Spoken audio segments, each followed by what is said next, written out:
Many people say Final Fantasy 1 through 10 mark the same era for the series, the classic era. Having played the first 3 games recently, I don't fully agree. Final Fantasy, Final Fantasy 2 and Final Fantasy 3 make one phase separated from the games that came after. They weren't devoid of stories and characters, but the narrative was very minimal. All 3 games experiment with systems tied to the concept of job building. Yes, even 2, although in its case it was a lot more freeform and less rigid. Even in 2, the main playable characters had nearly no development and barely any dialogue. Gameplay first, stories are only there to give the player interaction and excuse to journey across the land and dungeons. That's how I define this first era of Final Fantasy. Then Final Fantasy IV came out and would define a new direction for the series that would last at least a whole decade. While Sakaguchi would stay in director role for a couple more games, Hiromichi Tanaka, the game designer for the first 3 games, would move on to produce and direct for Squaresoft's other projects, like the Mana games and Xenogears. It's safe to say that this designer role being passed on to Takashi Tokita in Final Fantasy IV would lead into big changes. While systems and gameplay structures established by the previous 3 games weren't being abandoned, there would be a lot more focus on presenting the stories and designing characters. The era of gameplay first, story second was over. Now the priorities would be reversed. Gameplay in service of the narrative. That's what Final Fantasy was going to be. But Mr. Overhell, you exclaim, isn't Final Fantasy V also a game designed around job building? Yeah, look, 5 will get its own review later. I'm not here to talk about Final Fantasy V. This is my review of the Final Fantasy IV Pixel Remaster.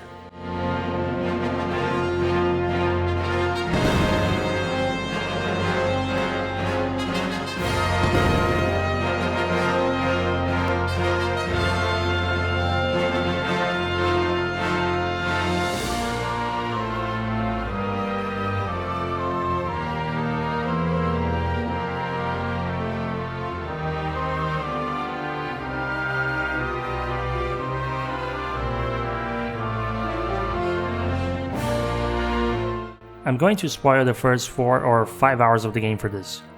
The story of Final Fantasy IV starts in a somber note. You're introduced to Cecil, the main protagonist, a Dark Knight and captain of the Red Wings, an air force that serves the Kingdom of Baron.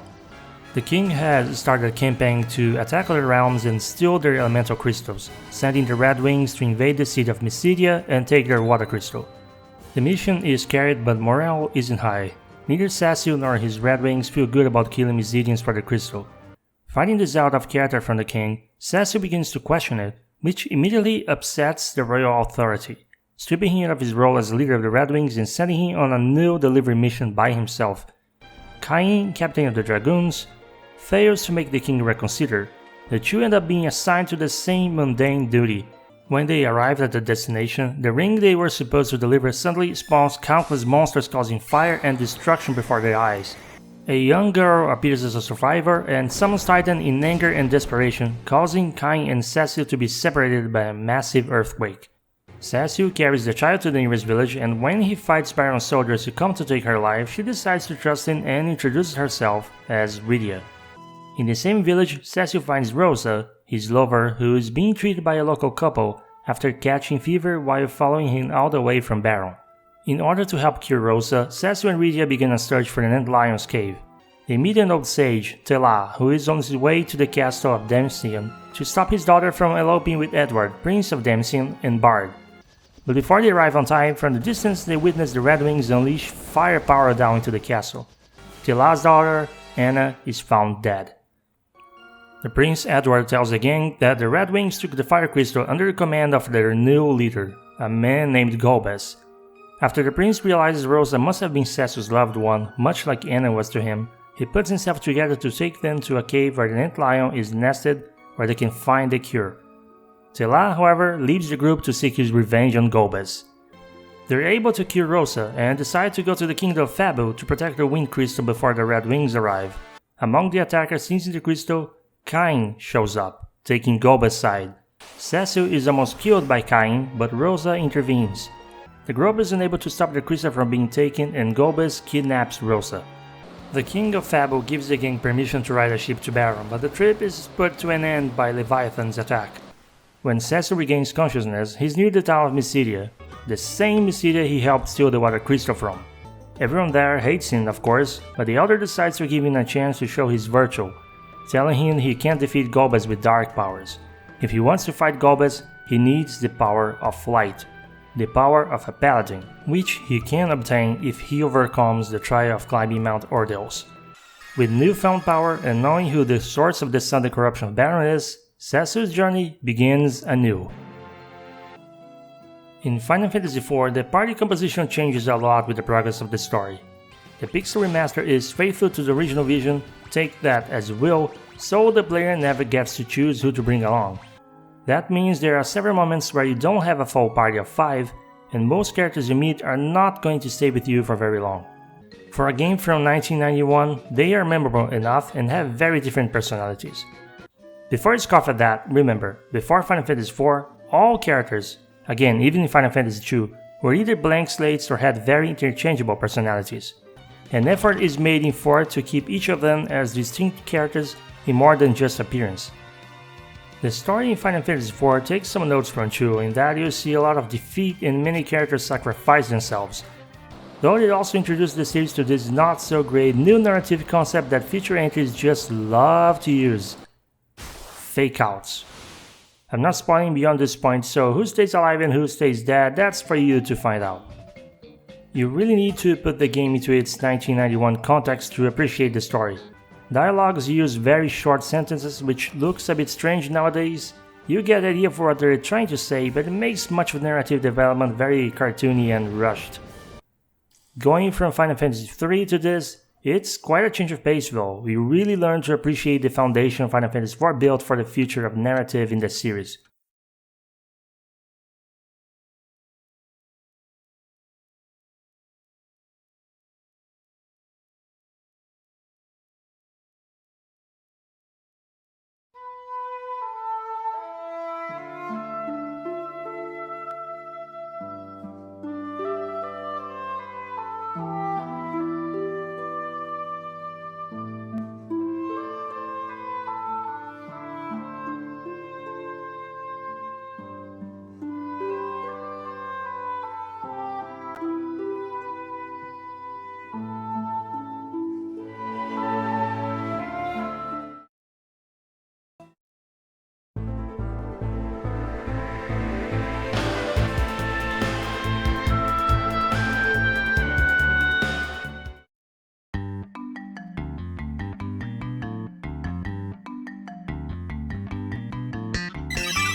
Style of storytelling is not the only change brought by Final Fantasy IV, but let's talk about what it borrowed from the past first. There's the usual stuff from classic JRPGs: move around, talk to NPCs, buy items and equipment from shops, pay to restore HP and MP and remove bad stats at the inn, search for hidden items in suspicious spots, pots and treasure chests, a menu to change party order, change character equipment, use support spells or items among other options. In Final Fantasy IV, you can change the party slot the character is in, but you can't avoid the forced W formation. You have to have 2 characters in the front row and 3 in the back row, or vice versa. It's a weird design decision. And lastly, you got your overworld map and dungeons both with random encounters and turn-based combat. On a glance, it's still similar to the older Final Fantasy games, because the menu design is pretty much the same, the perspective is the same, commands are the same, and even though 4X changed the concept of jobs in favor of characters do have job-specific commands just like in Final Fantasy III. Tela as a sage can use both white and black magic, Cain as a dragoon can use the jump command, Cecil as a dark knight can use the multi-target command darkness, and a few characters have unique commands that no one else has, even if they share the same job according to lore. This also means you, as a player, no longer have a lot of power in how characters are built. Every character is good at one thing, and you should equip them being aware of what their strength is. For example, you can give Riri a bow, but doing that will sacrifice her intelligence stat, which is more useful for offensive magic. Wait, what is this gauge thing? Why am I being attacked in the middle of my own turns? What's going on? This, ladies and gentlemen, is the new combat system. The one that to this day is still something a lot of fans associate with the name of Final Fantasy. Final Fantasy IV introduced the ATB combat system, a battle system in which every character has an ATB gauge filling over time. Once it's full, the command menu pops up and you can choose what to do with that character. So this plays like Final Fantasy III, but without job change and with a silly gauge forcing me to just watch why the command menu doesn't pop? Kind of. If you play with the battle mode set to wait. I'm gonna have to put my gatekeeper hat on and tell you something that every Final Fantasy player needs to know. If you don't set that freaking battle mode to active, you are not experiencing the ATB battle system the right way. I know, some of you will get upset at me for saying that, and look, I'm not saying you shouldn't play Final Fantasy without the active mode or that makes you a worse player or such nonsense. I'm just saying that as a matter of fact, the active time battle was designed with the active mode in mind, like you or not. And what's more, to call ATB a turn-based system is not accurate at all. Wait mode forces the other character's ATB gauge to stay still while you navigate command submenus, like items and the magic spell lists. It gives you all the time of the world to select them. Only then you could call it sorta turn-based. Active mode, however, only freezes the gauge when a character or an enemy move is playing its animation. Even when you're navigating your list of spells, the flow of ATB gauge continues. And this difference is a lot more important than you think. You can see your own gauge spilling, but the enemies? Let's just say they have their own invisible meters. And if the gauges are not stopping, then the enemies are not waiting for you. Active mode essentially does away with the concept of turns. It's not a turn-based system. It's cooldown based. Or if you think that's a nasty word because you think MMOs are yucky, just call it time based or tick based, I don't know, whatever. Setting to active means you have a higher pressure to make decisions fast. Every time wasted is punished with the enemy making a move again. This might sound incredibly stressful, but remember, this game was designed with the system in mind. In the majority of the cases, the attacks enemies do while the clock ticks are never that dangerous in small doses. It adds just enough pressure to encourage you to think about what each character should do before the gauge is full. The first time you see new types of enemies, you're going to stumble a little as you learn what their regular moves are or how fast they are, not to mention what damage type or elemental weakness they have. And most importantly, what triggers their dangerous counterattacks. Enemies with counter mechanics are everywhere in Final Fantasy IV. And as I said enemies, it's not just the bosses. Counter exists to force the players to think more strategically instead of spamming attacks blindly. Even if you overlevel like I do, there are counters that will still give you a load of trouble. An enemy could counter magic attacks with a devastating single target move, or maybe they will do that if you use physical attacks instead. An enemy might counter by suddenly attacking over and over really fast if you don't make sure to instantly kill them in one move. An enemy might behave differently if it's killed last. An enemy might only counter if you use a specific element, and so on. The counter mechanic works great with the ATB system, because it saves the most deadly or dangerous moves for you to deal with only if you make a bad decision. They usually don't kill a character instantly, but will put you on the danger zone to the point those lower damaging attacks the enemy does over time could kill you soon after if you don't react quickly. In my opinion, playing on wait strips the combat of the thrill of reacting fast to the consequences of your mistakes. Restoring the flow of combat in your favor is just trivial compared to fighting in active mode. Maybe you don't want that extra pressure and that's fine, but it does miss the point of ATB in the first place. Although, to be fair, Final Fantasy games don't exactly make the best use of this system. The biggest problem with the ATB system in Final Fantasy games are the menus. The magic menus alone have way too much for you to navigate through. And don't get me started on the item selection. You can make this slightly better by sorting items and magic spells manually based on how often you might have to select them, a feature the Pixel Remaster provides, but the point is, in Final Fantasy games you could spend too long looking for the option you want, all while your enemies keep hitting or casting spells on you. The Pixel Remaster also helps a little with the auto battle feature, You can activate it anytime and it will auto-select whatever the last command for each character was. So if you think you got the right commands pre-selected, it should save you some trouble wasting time navigating menus. If you still think Final Fantasy IV is too stressful and active, try getting used to enabling it on something like Chrono Trigger first.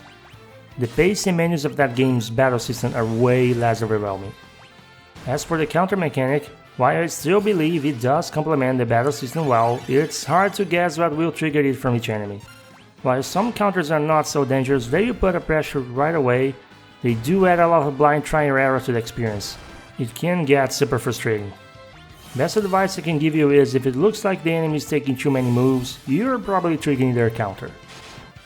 Anyway, every magic used in this game learns spells simply by leveling up. Magic shops are completely gone. Character progression is very straightforward.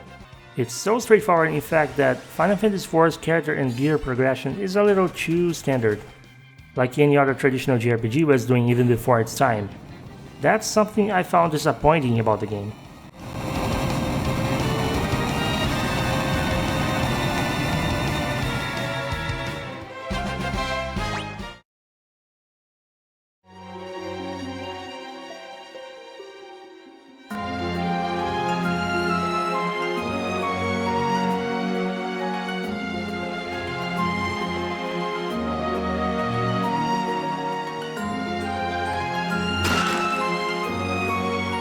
Not much to talk about in terms of graphics. The Pixel Remasters tend to look a bit samey. 4's visuals are not very different to 2 or 3, which I also played through the collection. Sprites are designed as close to the originals as possible, but a lot more detail was added to the graphics of objects and terrain, with some modern particle effects being used for whatever is not solid, like waterfalls and magic. As of this review, I'm not sure if they updated the PC versions, but it was very disappointing to see the same visual effects and animations being used for the magic spells across all of them. Thankfully, the console versions have more unique animations that are closer to the 16-bit originals, with 4 being one of them. In terms of performance, well, they use the Unity engine, which means the screen never scrolls as smoothly as the SNES original.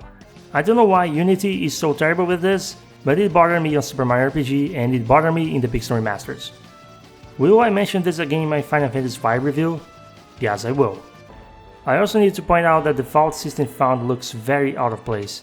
You can try going for a more pixelated font they label as Classic, which I did.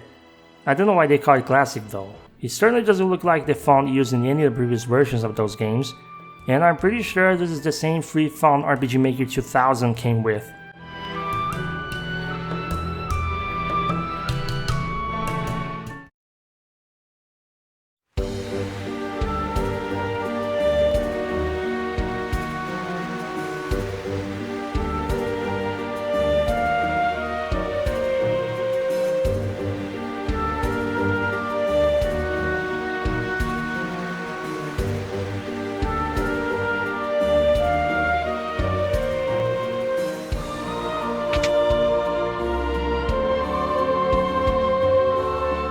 All Pixel Remasters feature the option of choosing between the original or rearranged soundtrack. You can change it anytime in the configurations menu. They've done a good job with the rearranged tracks under the supervision of the original composer, Nobuo Uematsu. It's not as much of an improvement as the tracks from 1 through 3, since those were NES games and the SNES soundtrack for Final Fantasy IV was already fantastic, but it's still great to listen to. I was pretty happy with the way it turned out. They did an almost perfect job with the boss theme, a track that I have never seen done anywhere near as good as the SNES original in the many iterations of 4 and its musical arrangements. But like the other Pixel Remasters, whoever rearranged the battle theme loves to go overboard with electric guitar and cheese organ sounds. Oh well, maybe next time they'll get it perfectly.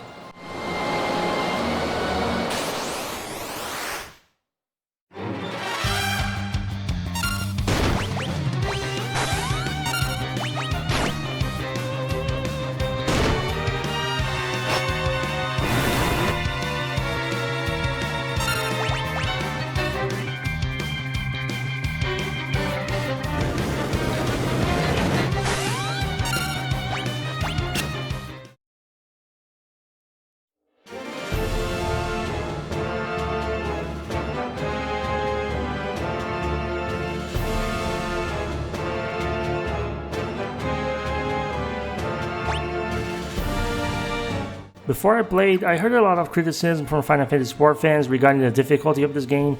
My only prior experience was with Final Fantasy IV DS, and I'm glad the Pixel Remaster is easier. Assuming they did make the game easier than the Super Famicom original, I don't think turning it down was enough to make this as easy as the other Final Fantasy games. If you ask me, 4 is without a doubt the hardest number entry to this day. If you don't abuse the boost feature to level up fast, that is. If you like the retro look or if you're a fan of Final Fantasy or JRPGs already, you will like this game. The underdeveloped story presentation might have aged too much for someone not used to playing very old RPGs. I feel like this is one of those you had to be there kind of situations. The DS version probably handles the script in a more modernized fashion if that's what you're looking for. Or maybe the PSP version is it, I never played that one. Either way, if you're only in the ride for the story, stick with the wait mode for the battles. If you want to witness the full potential of the gameplay, again, I highly encourage you playing on active. I would tell you where I rank this among the number of Final Fantasy games I played, but I notice when I rank a game lower or higher than another, people think I'm saying the game is outstanding or the game sucks. Not one of my favorites, but also not the worst. Thank you for watching and take care.